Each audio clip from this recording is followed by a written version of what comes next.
নমস্কাৰ, মই তন্তুগুৰু শ্ৰী দিব্যজ্যোতি শাস্ত্ৰী জয় মা কামাখ্যা। মোৰ ইউটিউব চেনেল সকলক আন্তৰিক স্বাগতম জনালোঁ।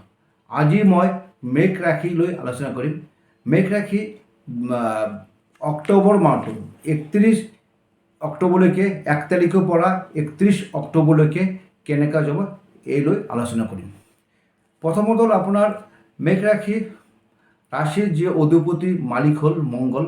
আৰু প্ৰথমত মই আলোচনা কৰি আছোঁ আপোনাৰ এডুকেশ্যন মানে 17 অক্টোবৰ আগলৈকে এডুকেশ্যন খুব ভাল থাকিব। কোনোবা ল'ৰা ছোৱালী এক্সাম দি আছে বা আপোনাৰ ইণ্টাৰভিউ আছে বা যিকোনো পৰীক্ষা দি আছে, 17 অক্টোবৰ আগত যদি এক্সাম হৈ থাকে তেনেহ'লে খুব ছাকচেছফুল পাব।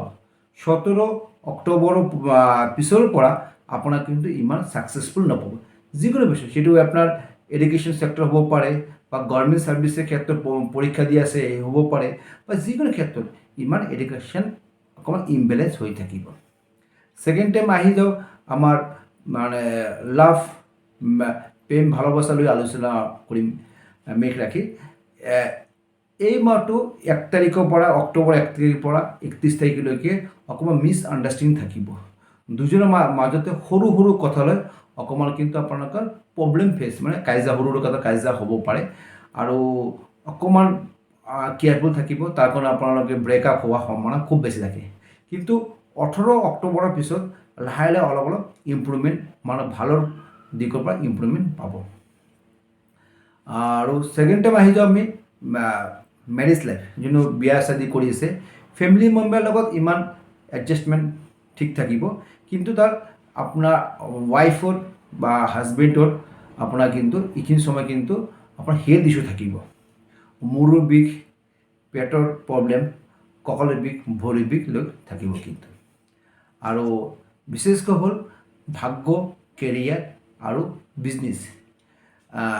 এইটো মাহ বৃহস্পতি ৰাহু একেলগত বহি আছে। এইটোক আপোনাৰ গুৰু চণ্ডাল যোগ, মানে গুৰু চণ্ডাল যোগ থাকিলে এইটো মাহত আপোনাৰ ভাগ্য, কেৰিয়াৰ, বিজনেছ এটা এভাৰেজ চলিব। এনেকৈ খুব ডেভেলপমেণ্ট হৈ আছে। কাৰণ এইখিনি সময় কিন্তু গুৰু চণ্ডাল যোগৰ কাৰণে কিন্তু অকণমান ইমবেলেঞ্চ হৈ থাকিব। গুৰু চণ্ডাল যোগ থাকিলে আপোনাৰ বিজনেছো হওক বা ভাগ্যস্থানে হওক বা কেৰিয়াৰ হওক, আপোনাৰ মাইণ্ডটো অকণমান ইমবেলেঞ্চ থাকিব, অকণমান ফিকেল মাইণ্ড থাকিব। আপুনি মানে ফ'কাছ কৰিব নোৱাৰে যিটো আপোনাৰ বিজনেছৰ ক্ষেত্ৰত।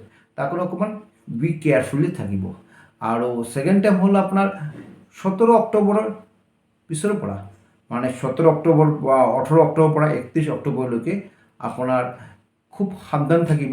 কাৰণ আপোনাৰ ৰবি হ'ল আপোনাৰ নিচস্থ হ'ব। আপোনাৰ মংগলৰ মানে মেঘ ৰাশিৰ ঠিক অপজিটত ৰবি আপোনাৰ নিচস্থ হ'ব। এইকাৰণে অকণমান ভাগ্য, কেৰিয়াৰ, বিজনেছ ইমান ভাল নাযাব।